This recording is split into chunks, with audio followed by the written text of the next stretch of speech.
ঘরে যদি অজ্ঞা ছোট লাইন থাকে তাহলে তো অবশ্যই মুরকার গোস্ত লাগবে। মুরকার গোস্ত না হলে তো ছোট লাইনে চলে না। আর ছোট লাইনে আমার মতে গরুর গোস্ত এমনকি মাছের তাই বেশি মুরকার গোস্তটাই পছন্দ করে। জানি না আমার বাচ্চাটা খুবই মুরকার গোস্ত পছন্দ করে, তাই আমি সুন্দর করে বাচ্চালে মুরকার গোস্ত রান্না করতেছি। আগে একটু সুন্দর করে ব্যাগ কিছু ধুইয়া দাইয়া লই পরিষ্কার টরিষ্কার করি এন দিয়ে মুরকার গোস্ত কিনতে বাজা বাজা করে লইতেছি। ভাজা ভাজা না করলে আবার ভাল লাগতো না, তাই মুরকার গোস্তটার একটু ভাজা ভাজা করতে হইব, কারণ বাচ্চারা যেহেতু খাইবো তাহলে একটু ভাজা ভাজা করে ভাজলে ভাল লাগে। যে তেল গুন দিয়ে আমি ভাজি সেই তেল গুনে দিয়ে আবার সুন্দর করে আমি রান্না করে আলাম। কিনলে আমি তেল অপচয় করতাম, কিন্তু তেল অপচয় করা বালা না, তাই আমি তেল এগিন দিয়ে আলাইছি বেকানি দিয়ে দিচ্ছি পেঁয়াজ একটু অনলাইন দিয়ে যেন আমি গ্যাস অফ করে রাখছি, এটা আর কোথায় না কতক্ষণ হলে আবার গ্যাসটা চালু দিছি। তারপরে আমি সুন্দর করে কুচ্ছুন্দি লাড়াচাড়া করে দিতেছি। দেখছি নি ওনার তেলটা ঠান্ডা হয়ে গেছে, কেমনটা লাগে অনক্ষণ ভাল লাগেনি। তেল যদি গরম হয় তাহলে না তাড়াতাড়ি করে পেঁয়াজ গিন চ্যাট করে হয়ে যায়। পেঁয়াজ গরম মনে হয় দেখছি কি সুন্দর করে চ্যাট করে পেঁয়াজ গিন। পেঁয়াজ একটু বাদামি কালার হইলে তো এবার কিছু দিয়াম, বাদামি কালার হইলে তোই ভাল লাগে।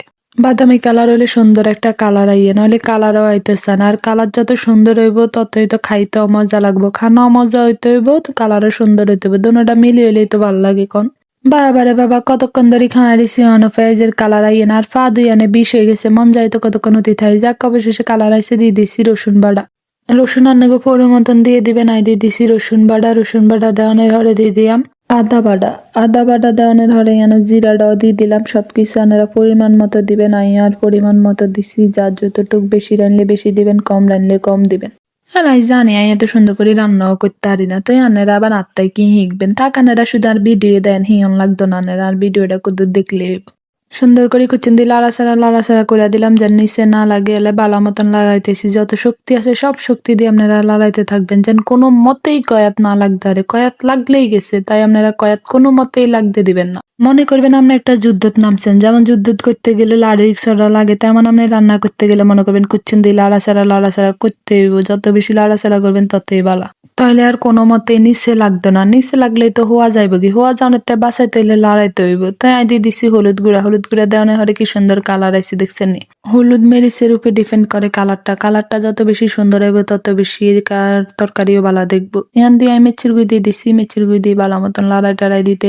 আমি মেথির গুঁড়ি অল্পই দিছি, কারণ আর হোলা খাইবো, এলে আমি মেথির গুঁড়ি অল্প দিছি। আমি যদি খাইতাম তাহলে আমি আরো বেশি করে দিতাম, তাও আর মনে হয় যে আর হোলা লাই জাল হয়ে যাইব। আর আমি গোস্ত অল্প লইছি, গোস্ত যদি বেশি লইতাম তাহলে আমি আরো বেশি দিতাম। এন দিয়ে আমি হানে দিয়ে দিছি যাতে নিচে লাগিয়ে না যায়, তো বড় রিস্ক কে নিব, নিচে লাগি গেলেই তো আমার তরকারিটা যাইব শেষই। এখান দিয়ে আমি পানি দেওয়া না হয় দেখছেন কালারটা কেমন আইছে, আনেরা একটু জানাই। আগে কিল্লা জানি মা শাশিরা গ্যারামও রান্না করতে যখন আনের এই যে চুলার উপরে, তখন কত মজা হইতো, কত দূরে তাই গোস্তের গেরান যাইতো, কি গেরানে হেড ভরে যাইতো। আর আমার মনে হয় যে আমরা যত কিছু রান্না বান্না করি আগের মতো তেমন একটা গেরানও লাগে না। আর মনে হয় মা গো হাতের রান্নাটাই আলাদা মজা, যতই নিজে রাঁধি আর কাছে নিজের রান্না একটুও ভালো লাগে না। কার কাছে কেমন জানি না, তবে আর কাছে আর নিজের রান্নার চেয়েও মনে হয় যে আর মার রান্না বেশি মজা। লবণও দিয়ে দিচ্ছি, আর আগে লবণ দেওয়ার পরে এনে সুন্দর করে গোস্তগিন দিয়ে দিতেছি। গোস্তগিন বেগুন গোস্ত অল্প লইছি, এলাই গোস্তগিন ভাজা করে গোস্তগিন দিয়ে দিতেছি। এবার গোস্ত দিয়ে ভালো মতন লাড়াচাড়া করতে হইব, যত বেশি লাড়বেন তত বেশি মজা।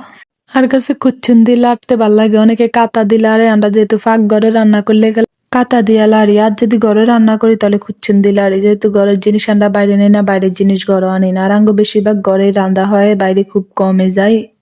সামনে আরো বৃষ্টি বাদল, মোডও বাইরে যাওয়া হইতো না। আর গোস্তর কালারটা কিরম আইছে একটু জানাইন। এই পানি আর দেই না, বালা মতন কষানে রাহি দিছি, যত বেশি কষবো তত বেশি খানাটা মজা হইব। এটা আর কথা না, এটা হইছে আঙ্গো দাদি শাশি মাগো কথা, যে তরকারি নাকি যত বেশি কষে তত বেশি মজা হয়, খানার মধ্যে একটা আলাদা মজা। আর আঙ্গো বড় পুকুর হাতের রাঁধা কেন যায় না, আর কাছে আগে খুব ভালো লাগতো। আঙ্গো ফুফুরে জান জিজ্ঞেতাম ফুফু কেনে রাঁধেন, কি দি রাঁধেন, ফুফু তখন কইতো তেল বেশি দিয়ে রাঁধলে মজা লাগে। কিন্তু কখন যদি আনটা তেল বেশি দিয়ে রাঁধি তাহলে আঙ্গো হিডের উপরে তাল হবো। নিজের সংসার হইলে তেল কতানিক দিয়ে রাঁধন যায়, কিন্তু অন্যের সংসার হইলে 1 মাসের বাজার যদি 2 দিনে শেষ করে দেয় তখন কথার জবাব দিতে হয়। এন দিয়ে একটু পানিও দিয়ে দিছি, অল্প পরিমাণ পানি দিছি যাতে গোস্তটা একটু কষে, গোস্তটা কষলে না তো সুন্দর একটা কালার আইব। কষাইতে কি সুন্দর একটা কালার চলে আইছে দেখছিনি। আর যারা আমার মিষ্টি পরি পেজটা ফলো করে নাই, তারা আমার মিষ্টি পরি পেজটা ফলো করে আমার পাশে থাইকা যাইয়েন এরকম ভালো খারাপ ভিডিও দেখার লাই। আর যারা ইউটিউব চ্যানেল থেকে দেখতেছেন তারা অবশ্যই ইউটিউব চ্যানেলটা সাসপেন্ড করে দিয়েন, করে আমার পাশে থাইকেন।